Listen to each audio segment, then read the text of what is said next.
વાત ભૂપેન્દ્રસિંહ ઝાલાની છે, બીઝેડની છે, એવું કથિત રીતે એવું કહેવાયું. અને એજન્ટ્સ તો મધ્યપ્રદેશમાં છે, એવી ઘણા બધા લોકો પાસે જાણકારી છે. બીઝેડનું પણ છેલ્લું લોકેશન એમપીમાં હોવાની માહિતી સામે આવી છે. એ વિદેશ ફરાર થઈ જાય એની પહેલાં પોલીસ પકડી શકે છે કે કેમ, એના પર પણ નજર રહેવાની છે.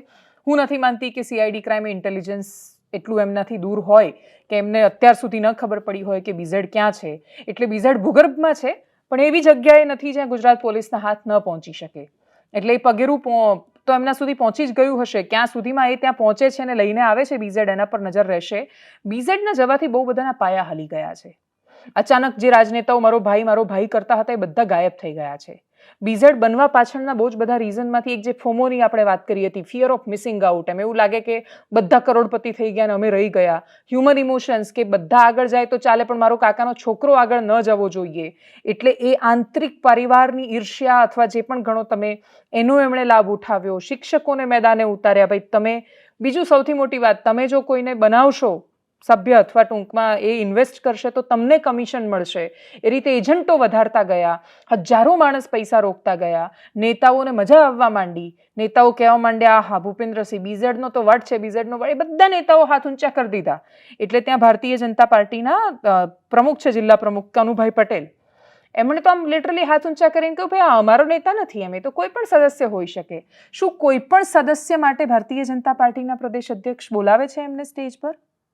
અપક્ષમાંથી ફોર્મ પાછું લીધું ને પછી બોલાવ્યા ત્યારે ભાજપના પ્રદેશ અધ્યક્ષે નામ લીધું છે બીઝેડનું. મંચ પર હાજર હતો એ માણસ.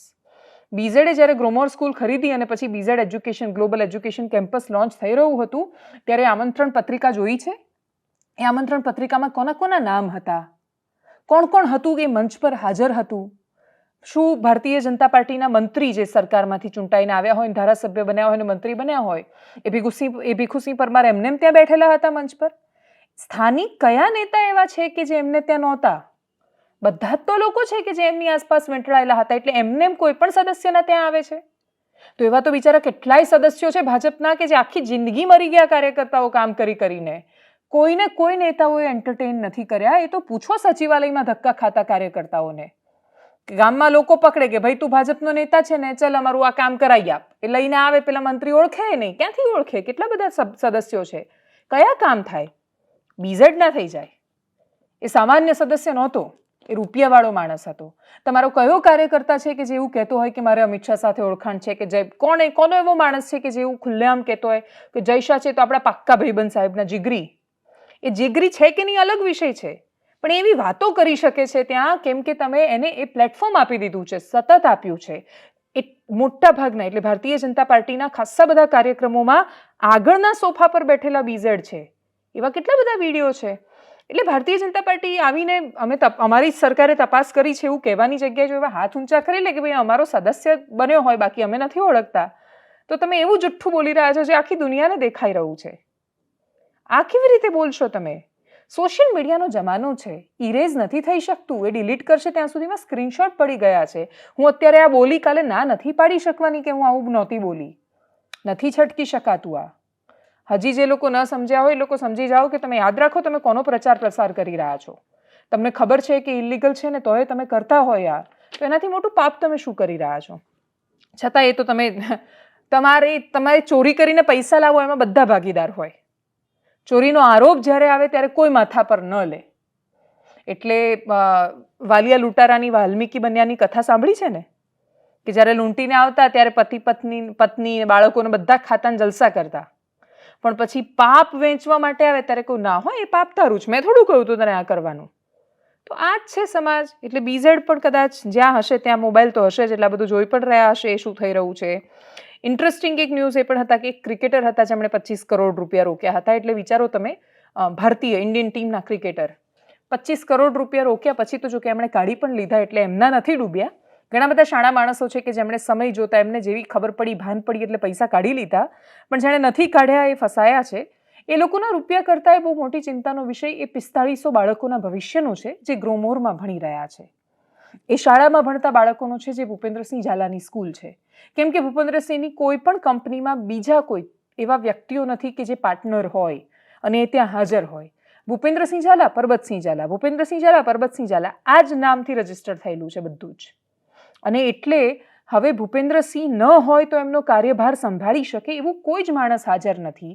એટલે કરોડોનો બંગલો છે, કરોડોની ગાડીઓ બહાર હતી, ધૂળ ખાઈ રહી હતી અને સીઆઈડીએ લાવીને અમદાવાદમાં અહીંયા ગાંધીનગરમાં મૂકી દીધી. એટલે તમારી પાસે પોર્શે છે, તમારી પાસે મર્સિડીઝ છે, BMW છે, રેન્જ રોવર છે, શું ફરક પડે છે? ગાંધીનગર સીઆઈડી ઓફિસની બહાર ધૂળ ખાઈ રહી છે. ગાંધીનગર સીઆઈડીએ પત્રકાર પરિષદ કરી છે. સ્થાવર મિલકત છે એ ટાંચમાં લેવામાં આવી છે. જે બાકીના ફાર્મ હાઉસ ખરીદ્યા, જે જમીનો ખરીદ્યા, એનો જે સીએ છે એને કંઈક 3 કરોડનો બંગલો ગિફ્ટમાં આપ્યો હતો, એ માહિતી સામે આવી. એમની એક કથિત ગર્લફ્રેન્ડ પણ છે જે લગભગ પોલીસમાં છે, એમને પણ કંઈક ગિફ્ટ આપી, એવી પણ વાતો સામે આવી રહી છે. એટલે આ આવેલી વાતો છે. સીઆઈડી ક્રાઇમે પત્રકાર પરિષદ કરી છે. ગ્રોમોરના જે જૂના સંચાલક અને પછી જોડાયેલા હતા એ લોકો મેનેજમેન્ટ પોતાના હાથમાં લેવા સામે આવ્યા છે. એમનું એવું કહેવું છે કે 4500 બાળકનો સવાલ છે. 86 કરોડ જેવામાં કંઈક ડીલ થઈ હતી ગ્રોમોર સ્કૂલ વેચવાની. અલગ અલગ 3 ઇન્સ્ટોલમેન્ટમાં એ પૈસા બીઝેડે આપવાના હતા. એકવાર 26 કરોડ આપ્યા, એના પછી બીઝેડે આગળના ઇન્સ્ટોલમેન્ટ આપ્યા જ નહોતા. એટલે 2 મહિના પહેલાં જે રકમ ચૂકવવાની હતી એ ભૂપેન્દ્રસિંહ ઝાલા નથી ચૂકવી શક્યા. એનો મતલબ એ થયો કે બીઝેડે ક્યાંક એવી જગ્યાએ રૂપિયા રોક્યા છે કે જ્યાં એમના પોતાના રૂપિયા ફસાઈ ગયા છે, કાં તો બીજું કંઈક હોઈ શકે. વોટ એવર ઇટ ઇઝ, પણ એમણે પૈસા નથી આપ્યા એ હકીકત છે. જો એ ફોરેક્સમાં ટ્રેડ કરતા હોય, બહુ જ મોટી રકમ જો ભારતીય ચલણી જે આપણું નાણું છે રૂપિયો, એની સામે રોકાઈ હોય તો એ બહુ મોટો પ્રશ્ન છે. દુબઈમાં ગયો તો ત્યાં ક્યાં ગયો પૈસો, કેવી રીતે ગયો, શું ખરેખર કોઈ મોટા નેતાઓના કનેક્શન છે કે કેમ? જો મોટા નેતાઓના કનેક્શન હશે તો એ તો જિંદગીમાં સામે નથી આવવાના, પણ પૈસો ક્યાં ગયો એ સામે આવે, સ્કૂલ ચાલી શકે, સરકાર એમાં કોઈ મધ્યસ્થી કરીને નિર્ણય લાવે, એ બહુ અપેક્ષિત છે. સીઆઈડી ક્રાઇમની પત્રકાર પરિષદમાંથી શું સામે આવ્યું, ગ્રોમોરના જે મેનેજમેન્ટ, એક્સ મેનેજમેન્ટ છે, એમણે સામે આવીને શું કહ્યું, સાંભળીએ. એ સંબંધે 7 આરોપીઓની ધરપકડ કરવામાં આવી હતી. એ 7 આરોપીઓ પૈકી 6 આરોપીઓ ત્યાંના ઓફિસના કર્મચારીઓ હતા અને એક જે મયુર દરજી હતો એ એમનો એક એજન્ટ હતો. તો આ એજન્ટની ધરપકડ ઓફિશિયલ કરવામાં આવી છે અને નામદાર કોર્ટ દ્વારા એમને 30/11/2024 સુધીના રિમાન્ડ, પોલીસ કસ્ટડી રિમાન્ડ આપવામાં આવેલા છે. તપાસ દરમિયાન બીઝેડ ગ્રુપના માલિકની અલગ અલગ મોંઘી અને કિંમતી ગાડીઓ, વોલ્વો, મર્સિડીઝ, પોર્શે, ફોર્ચ્યુનર અને હેરિયર જેવી મોંઘી ગાડીઓ પણ સીઆઈડી ક્રાઇમ દ્વારા કબજે કરવામાં આવી છે. એ પણ ધ્યાને આવ્યું છે કે આ જે ગાડીઓ છે એ રોકાણકારોના પૈસાથી વસાવેલી છે અને એ ગાડીઓ મુદ્દામાલ તરીકે સીઆઈડી ક્રાઇમ દ્વારા જપ્ત કરવામાં આવી છે. વધુ તપાસ કરતા બીઝેડ ગ્રુપના અલગ અલગ એકાઉન્ટ અમને મળ્યા છે. એકાઉન્ટની ડિટેલો બેંક જોડેથી માગી અને આગળની કાર્યવાહી કરવામાં આવશે. એમની પ્રોપર્ટી, એમના ફેમિલીના સભ્યો દ્વારા વસાવવામાં આવેલી પ્રોપર્ટી પણ ધ્યાને લઈ અને આગળની કાર્યવાહી કરવામાં આવશે. એના જે ટેકનિકલ સર્વેલન્સ છે એના આધારે અત્યારે એનો મોબાઈલ સ્વિચ ઓફ આવે છે, એટલે અત્યારે એ કહી શકાય નહીં કે ક્યાં હોઈ શકે છે, પણ એ દેશ ન છોડે એના માટે અમે એલઓસીની પ્રપોઝલ જે તે સંસ્થાને અમે મોકલી આપી છે. 3/12/2023ના દિવસે ભૂપેન્દ્રસિંહ સાથે એ પહેલાં એક ઔપચારિક મિટિંગ અમારે પ્રોફેસર BL પટેલ સાહેબ સાથે ભૂપેન્દ્રસિંહની સાથે થયેલી હતી.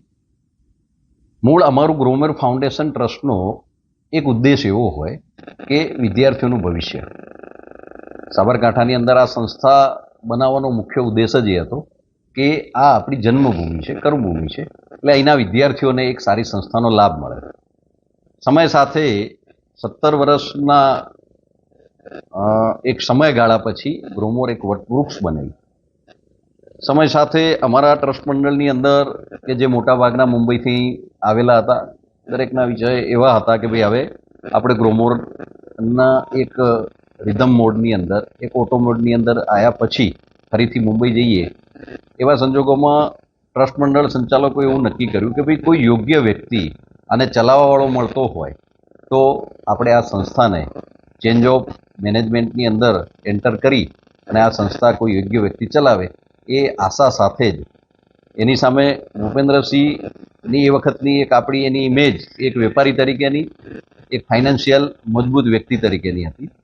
એટલે એની સાથે ડીલ માટે આપણે એટલે જ આગળ વધ્યા એક કમિટમેન્ટ સાથે કે એમનું એક વિઝન હતું કે ભાઈ હું ગ્રોમોરને એક યુનિવર્સિટી લેવલ સુધી લઈ જઈશ અને અત્યારે જે વિદ્યાર્થીઓ છે કે ભવિષ્યમાં જે વિદ્યાર્થીઓ આવશે એનું ભવિષ્ય હું ઉજળું બનાવીશ.